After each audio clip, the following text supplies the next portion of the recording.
Hello, welcome again. This is our second lecture of chapter light. Last class में हमने देखा था what is light, properties of light, फिर उसके बाद हमने अलग अलग तरह के ऑब्जेक्ट्स का क्लासिफिकेशन किया था दो वे से। ठीक, अभी हम यहाँ सीखने वाले हैं स्टार्ट करने से पहले कि बेसिक रे एंड बीम ऑफ लाइट क्या होता है। ये बहुत बेसिक है जो कि आपको पता होना बहुत इंपॉर्टेंट है। सबसे पहले बात करते हैं what is ray of light. Ray of light,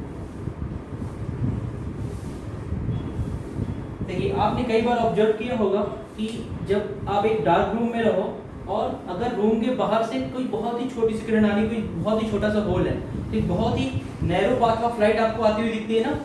physics में उसी को हम लोग क्या अज्यूम करते हैं, अ रे ऑफ लाइट। ठीक, तो क्या डिफाइन करेंगे, a very narrow path of light, narrow path of light, a very narrow path of light is called ray of light, is called ray of light। ठीक, अभी definition से समझ में आ गया होगा और मैंने जो समझाया कि a very narrow path of light is called ray of light। Secondly हम समझेंगे how we represent a ray of light। ठीक, तो इसको सिंपली हम एक स्ट्रेट लाइन से रिप्रेजेंट करते हैं with an arrow at the top. ठीक, ये रे हो गया, इसको हम लोग क्या बोलेंगे, अ रे, सिंगल रे है। ठीक, इस तरीके से हम एक किसी रे को रिप्रेजेंट करते हैं। ये जो एरो रिप्रेजेंट करते हैं हमने हेड पर, ये एरो क्या डिनोट करती है, direction in which the ray is going, direction in which ray is going. आगे से ध्यान से रखिएगा बात ध्यान में कि रे को इस तरह से रिप्रेजेंट करते हैं और जो भी हमने एरो लगाई है वो एरो क्या डिनोट करती है, क्या रिप्रेजेंट करती है, वो एरो ये रिप्रेजेंट करती है, ये दिखाती है कि वो रे किस डायरेक्शन में ट्रेवल कर रही है। तो ये बहुत इंपॉर्टेंट है कि रे ऑफ लाइट आप समझें। रे ऑफ लाइट समझने के बाद ही हम समझ पाएंगे what is beam of light. ठीक, अब बीम ऑफ लाइट क्या है इसको देखते हैं।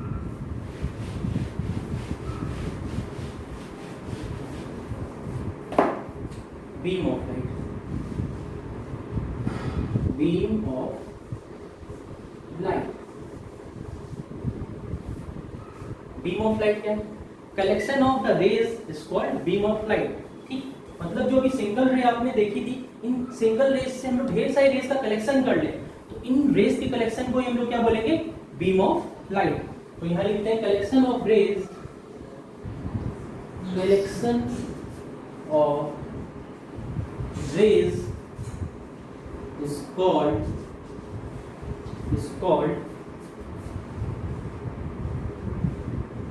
beam of light। collection of rays is called beam of light। अब डिपेंडिंग अपॉन द कलेक्शन, किस वे में आप कलेक्शन कर रहे हो रेज का, raise can be classified into 3 types. आप रेज का किस तरह से कलेक्शन कर रहे हो उसके बेसिस पे रेज कितने टाइप्स की होंगी, 3 टाइप्स की होंगी। सॉरी, बीम आपकी 3 टाइप्स की होंगी। ठीक, तो किस वे में आप कलेक्शन कर रहे हो, पहला देखिए, पहला जो बीम आएगी आपकी वो आएगी पैरेलल बीम। पैरेलल बीम, अभी देखिए मैं सबसे पहले भी सबका फिगर बनाऊंगा और फिर बाद में हम लोग एक्सप्लेन करेंगे। पैरेलल बीम क्या है, देखिए parallel beam is a collection of rays in which the distance between each ray is constant। ठीक, या फिर आप इस तरह से कह सकते हो, एक ऐसी बीम ऑफ लाइट जिसमें सारी की सारी रेज एक दूसरे से क्या है, पैरेलल हैं। वो कैसी रेज, वो कैसी बीम ऑफ लाइट हो गई हमारी, वो हो गई हमारी पैरेलल बीम ऑफ लाइट। ठीक है, फिगर से आप समझ पा रहे हो किस तरह से रिप्रेजेंट करेंगे। डेफिनेशन भी मैंने आपको बताई, अभी आगे लिखता हूँ फिर आप देख पाओगे। सेकेंड जो आपका क्लासिफिकेशन है बीम का, वो हो गई कन्वर्जेंट बीम। कन्वर्जेंट बीम, ठीक, कन्वर्जेंट बीम मींस ऐसी बीम जो किसी एक पॉइंट पे कन्वर्ज कर रही हो। ठीक, इस तरह की beam, when the rays are collected in such a way that the distance between rays keeps on decreasing, ठीक, and they meet at a point, so this type of beam is called convergent beam। इस तरह की beam of light क्या कहलाएगी, हमारी convergent beam कहलाएगी। ठीक, तो पैरेलल बीम समझ में आ गया, कन्वर्जेंट बीम समझ में आ गया। कन्वर्जेंट बीम में ध्यान से आप ऑब्जर्व करो कि distance between the rays keeps on decreasing, distance between the rays keeps on decreasing. This type of beam is called convergent beam. And the third is divergent beam. Divergent beam. When the collection of rays in such a way that the distance between the rays keeps on increasing, मतलब कि raise के collections इस तरह से हो रहे हो कि रेज के बीच की डिस्टेंस कीप्स ऑन क्या करे, इंक्रीज करे। आप ध्यान से ऑब्जर्व करो क्या हो रहा है, जैसे जैसे रेज आगे ट्रेवल कर रही हैं उनके बीच की डिस्टेंस क्या हो रही है, इंक्रीज हो रही है। ओके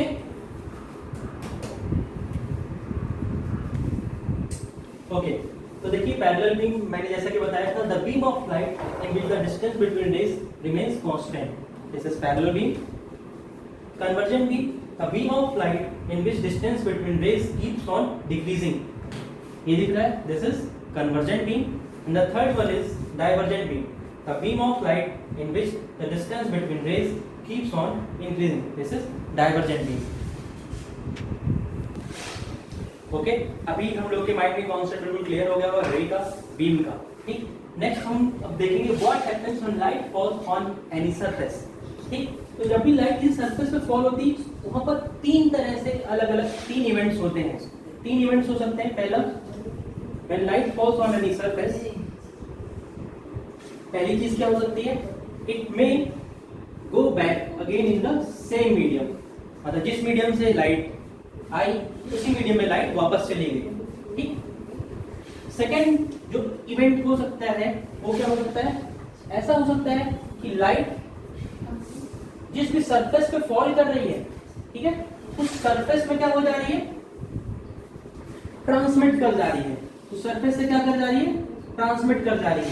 ठीक, थर्ड ये इवेंट हो सकता है, सेकंड ये इवेंट हो सकता है। थर्ड इवेंट क्या हो सकता है, जब भी लाइट किसी सरफेस पे फॉल करे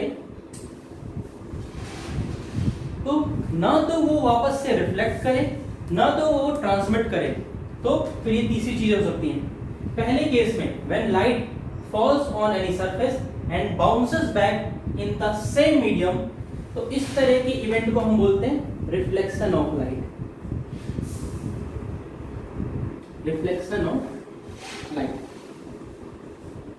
सेकेंड इवेंट जो हो रहा है when light falls on any surface and transmit into the other medium, ठीक, दूसरे मीडियम में ट्रांसमिट हो जाती है उस सरफेस को क्रॉस करके, तो ये जो इंसिडेंट है इसको हम बोलते हैं reflection of light, reflection of light.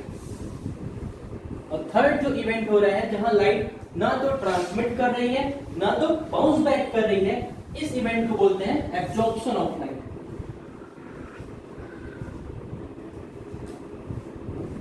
Absorption of light. तो बेसिकली अभी हम क्या पढ़ेंगे इस लेक्चर्स में, अभी हम सिर्फ और सिर्फ रिफ्लेक्शन ऑफ लाइट के बारे में पढ़ेंगे। अब हम पढ़ेंगे रिफ्लेक्शन ऑफ लाइट, जो कि हमको डिटेल में पढ़ना था अभी फिलहाल के लिए। रिफ्लेक्शन ऑफ लाइट, ठीक, जैसा कि मैंने अभी आपको बताया था कि तीन इवेंट्स होते हैं जब भी लाइट किसी सरफेस पे फॉल करती है, ठीक, उसमें से एक इवेंट है reflection of light. Reflection of light मैंने क्या बताया था, when the light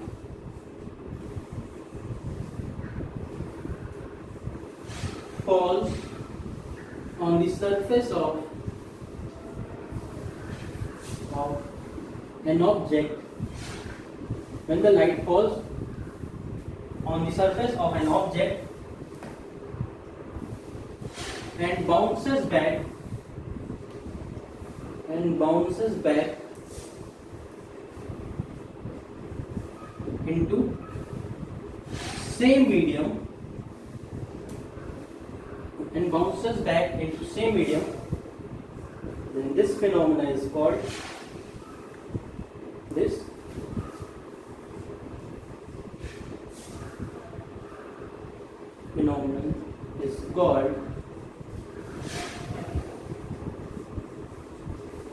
reflection of light, इस फिनोमेनन को हम लोग क्या बोलेंगे, रिफ्लेक्शन ऑफ लाइट। आपने देखा होगा कि कई बार जब आप मिरर के सामने खड़े होते हो तो आप एक तरह से ऑब्जेक्ट हो, ठीक, आपके थ्रू लाइट इज, मिरर एक ऑब्जेक्ट है, उस पर फॉल कर रही है, ठीक, उस पर फॉल करने के बाद लाइट रेज उससे टकरा के क्या हो रही है, वापस से उसी मीडियम में आ जा रही है, और वो फिर लाइट रेज क्या हो रही है, आपकी आईज के द्वारा डिटेक्ट की जा रही है। इसी वजह से आपको क्या होता है, मिरर में आपने नॉर्मली देखा होगा, मिरर में फिर क्या होता है, आपको अपनी इमेज दिखती है, ठीक, आप अपने आप को मिरर में देख पाते हो। तो किस प्रोसेस की वजह से हो रहा है, वो रिफ्लेक्शन ऑफ लाइट की प्रोसेस की वजह से हो रहा है, ठीक। इसके अलावा और भी चीजें, जैसे कि मैंने आपको ल्यूमिनस और नॉन ल्यूमिनस ऑब्जेक्ट के बारे में बताया था, ठीक। जब भी आप एक नॉन ल्यूमिनस ऑब्जेक्ट को देखते हो तो वहां वो क्या रहा होता है, वहां भी देखते हैं ध्यान से बात। जैसे कि फॉर एग्जांपल मैं डस्टर की बात करता हूं। अब इस डस्टर को मैं कैसे देख पा रहा हूं, कहीं ना कहीं एक ल्यूमिनस ऑब्जेक्ट के थ्रू लाइट रेज इस पे फॉल कर रही होंगी, ठीक। फॉल करने के बाद इसकी सरफेसेस पे फॉल करने के बाद इससे टकरा के बाउंस बैक हो रही होंगी, और जो लाइट रेज इससे बाउंस बैक हो रही हैं और हमारी आईज में एंटर कर रही हैं, इसी वजह से मैं इस डस्टर को क्या कर पा रहा हूं, देख पा रहा हूं। तो ये कौन सा फिनोमेना है, ये फिनोमेना है रिफ्लेक्शन ऑफ लाइट का। अभी हमने रिफ्लेक्शन देख लिया, ठीक। अब आगे पढ़ने के लिए टाइप्स ऑफ रिफ्लेक्शन और लॉज ऑफ रिफ्लेक्शन पढ़ने के लिए हमें क्या चाहिए, हमें पहले समझना होगा टर्म्स रिलेटेड टू रिफ्लेक्शन, ठीक। तो सबसे पहले टर्म की जो बात करते हैं, रिफ्लेक्टिंग सरफेस की बात करते हैं। What is reflecting surface, the surface from which the reflection takes place is known as reflecting surface. जैसे कि आप इस फिगर में देख सकते हो, एम डैश क्या है, आपकी रिफ्लेक्टिंग सरफेस है, ठीक। तो in the figure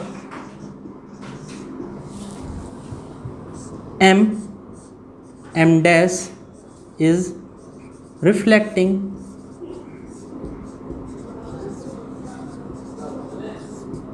surface, okay. Next हम देखेंगे इंसिडेंट रे मैंने आपको बताई थी, अब इंसिडेंट रे की बात करेंगे। Incident ray, what is incident ray, the ray which is coming towards the reflecting surface is called incident ray. The ray which is coming towards the reflecting surface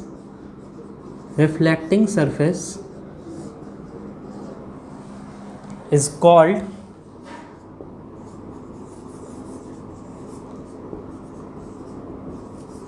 incident ray.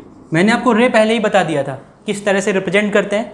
तो आपको देखिए arrow की direction से दिख रहा है कि ये जो IO मैंने लिखा हुआ है, ये रे किस तरफ आ रही है, आपकी रिफ्लेक्टिंग सरफेस की तरफ आ रही है। दैट मीन्स द रे IO इज इंसिडेंट रे, ठीक है। तो from the given figure, in the figure IO is incident ray, ठीक। जो रे आ रही है आपकी रिफ्लेक्टिंग सरफेस की तरफ, वो क्या हो गई, हमारी इंसिडेंट रे हो गई। नेक्स्ट टर्म जो हमें सीखना है, वो सीखना है हमें reflected ray.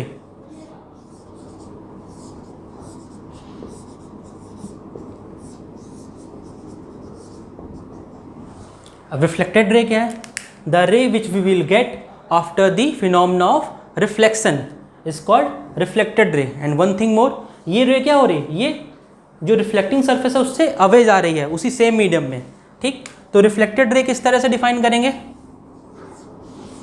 The ray which we get after the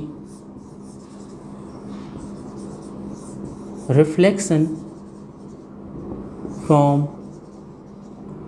reflecting surface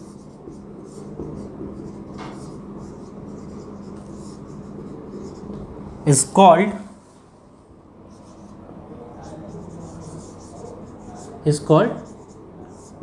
reflected ray, ठीक।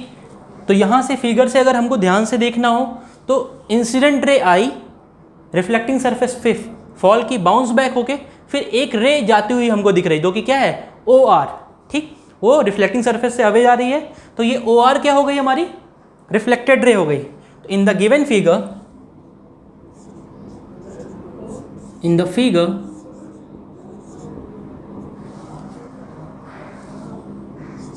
OR is reflected ray।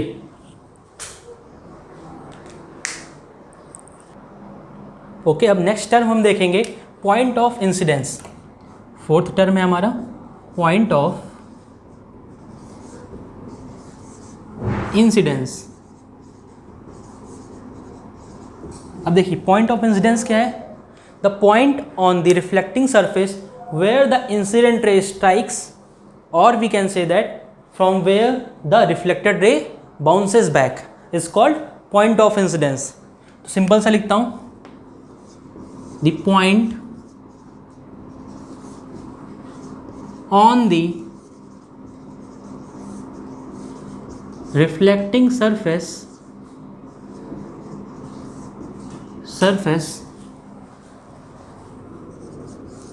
where incident ray strikes or reflected ray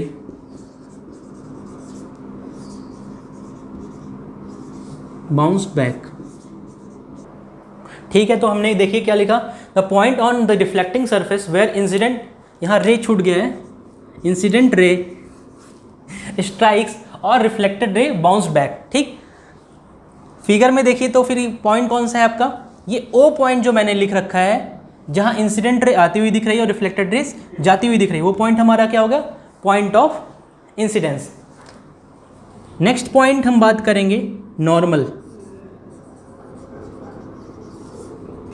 इस फिगर में अगर मैं बात करूं तो जो पॉइंट ओ है वो पॉइंट आपका क्या दिखा रहा है, पॉइंट ऑफ इंसिडेंस दिखा रहा है। तो यहाँ मैं ब्रैकेट में यहाँ लिख देता हूँ, मैंने लिखा नहीं है, तो यहाँ ओ पॉइंट को मैंने दिखा दिया, this is point of incidence.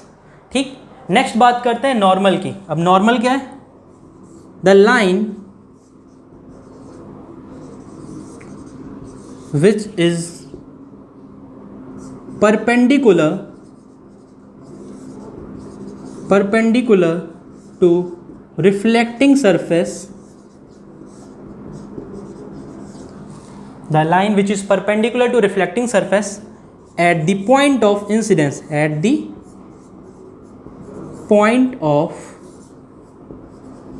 incidence is called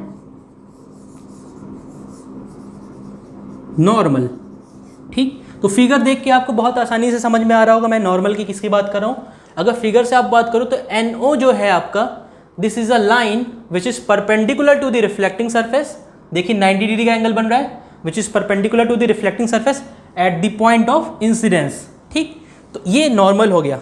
अभी एक चीज़ जो काफ़ी लोग कंफ्यूज करते हैं और बार बार रॉन्ग करते हैं, they mostly they call the normal as a ray. ठीक, नॉर्मल को भी वो रे बोल देते हैं। बस ये चीज़ बहुत ही माइंड में क्लियर होनी चाहिए कि इंसिडेंट इज अ रे, इंसिडेंट रे इज अ रे, रिफ्लेक्टेड रे इज अ रे, but normal is not a ray. ठीक, इसीलिए देखिए मैंने इसको अलग से रिप्रेजेंट करने के लिए डॉटेड लाइन से बनाया हुआ है।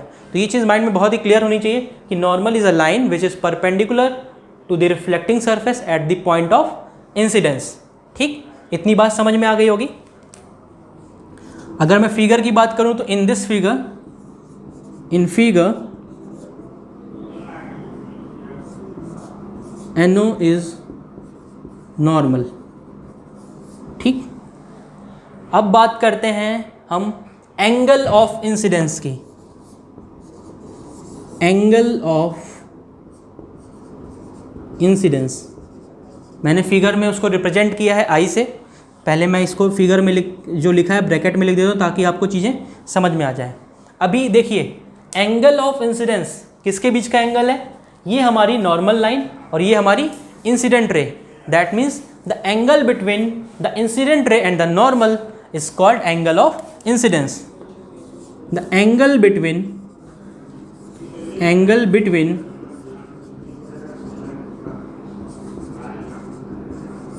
Incident ray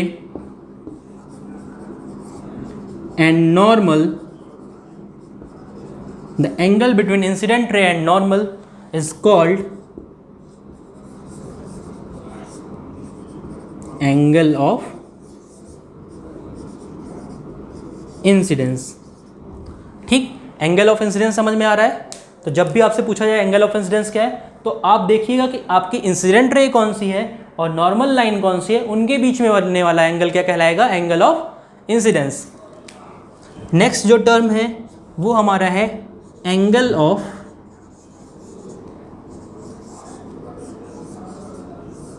reflection. ठीक, अब एंगल ऑफ रिफ्लेक्शन भी आप ध्यान से देख पा रहे हो क्या है? The angle between the normal and the reflected ray is called angle of reflection. इसको लिखते हैं the angle between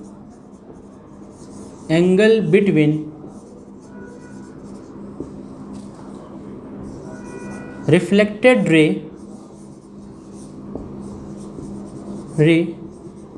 and normal is called angle of reflection, is called angle of reflection। ठीक, फिगर में आपको दिख रहा होगा जो मैंने R से डिनोट किया है वो हमारा क्या हो गया? Angle of reflection. अभी 2 पॉइंट्स मैं लिखवा नहीं रहा हूँ, बस आपको समझा दे रहा हूँ, उसको ध्यान से समझिएगा।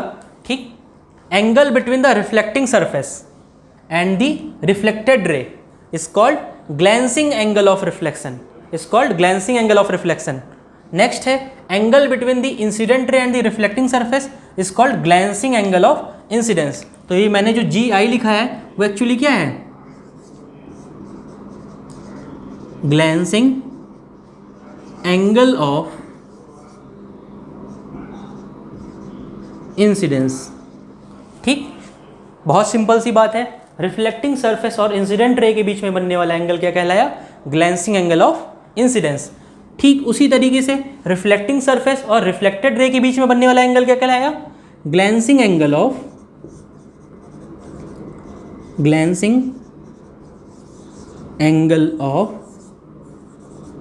रिफ्लेक्शन।